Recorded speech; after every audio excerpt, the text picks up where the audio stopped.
శ్రీ వెంకటేశ్వర స్వామివారి లడ్డూ ప్రసాదంలో జంతువుల కొవ్వుతో నెయ్యిని వినియోగించినట్లు వస్తున్న విమర్శలతో గత పాలకులను ప్రపంచవ్యాప్తంగా ప్రజలు చీకొడుతున్నారని శ్రీకాళహస్తి మాజీ ఎమ్మెల్యే ఎస్సీవి నాయుడు అన్నారు.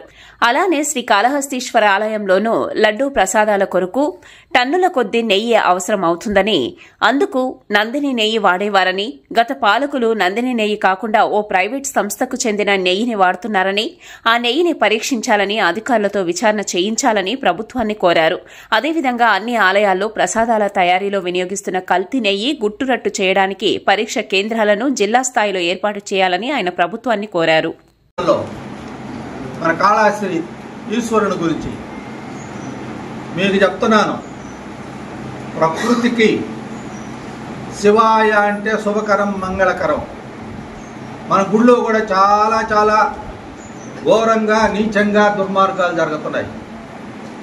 మనకు తెలిసి ఎవరు దేవుడిని, ఆయన వెంకటేశ్వరుడైనా ఈశ్వరుడైనా వాళ్ళతో పెట్టుకుంటే, వాళ్ళ సొమ్ములు తింటే, వాటి కోసం పాకులాడితే వాళ్ళు ఎవరు కుటుంబాలు మాత్రం సుభిక్షంగా ఉండవు, వంశాభివృద్ధి జరగదు.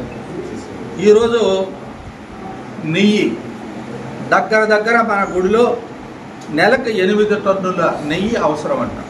నెలకి మరి బ్రహ్మోత్సవాలు అటువంటి స్పెషల్ డేస్లో నెలకి 10 టన్నులు. మరి దీన్ని ఇంతకుముందు నందిని నెయ్యి కొంటున్నారు మనోళ్ళు. ఇప్పుడు ఏమొచ్చిందో మరి వీళ్ళకి, మరి అది కొనకుండా ప్రైవేట్గా ఎక్కడ వస్తుంటే అక్కడ కొనేస్తున్నారు. ఇది భక్తుల మనోభావాలు. కాబట్టి నేను చెప్తున్నాను, ప్రభుత్వానికి చెప్తున్నాను, ఇవన్నీ కూడా అక్కడక్కడ ల్యాబ్లు, ఇప్పుడు జిల్లాకు ఒక ల్యాబ్, టెస్టింగ్ ల్యాబ్ అన్ని గుళ్ళు ఉన్నాయి. ఇప్పుడు తిరుమలలో ఒక ల్యాబ్ ఉంటే మన కాళహస్తికి పనికొస్తుంది, కాణిపాకంకి పనికొస్తుంది. ఎక్కడెక్కడ ఏవే గుళ్ళు ప్రశస్తమైనట్టు ఉన్నాయో అట్లే నెల్లూరులో పెడితే, అన్ని జిల్లాల్లో పెడితే బాగుంటుంది. కాబట్టి ఇటువంటి ఉంటే ఇప్పుడైనా ప్రభుత్వం కాళహస్తిలో కూడా సపరేట్ ఎంక్వైరీ ఆఫీసర్లు వేసి ఇవి ఉంటే వీటిని వెంటనే కట్టడి చేసి, దానికి ఎవడెవడు ఉండారో మూల కారణంగా, మనం వదిలిన దేవుడు వదలడు. అది కూడా నేను వాళ్ళకి చెప్తున్నాను, చేసేవాళ్ళకి. దేవుడు వదిలే క్వశ్చనే లేదు.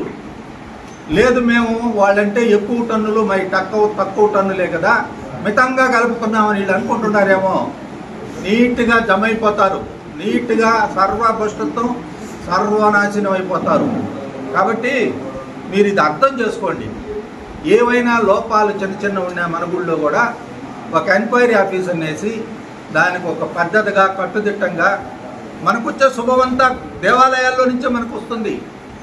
వీచే గాలి అదే, ఉండే ఆకాశం అదే, ఉండే నీరు అదే, భూమి అదే, అంత పంచమహాభూతాలంతా కూడా అవే కదా.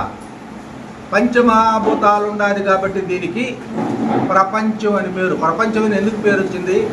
పంచమహాభూతాత్మకమైంది ప్రపంచము. ఇంకేడన్నా జీవి ఉంది అని ఎదగతా ఉన్నారు, కోట్లు ఖర్చు పెడుతున్నారు సైన్స్.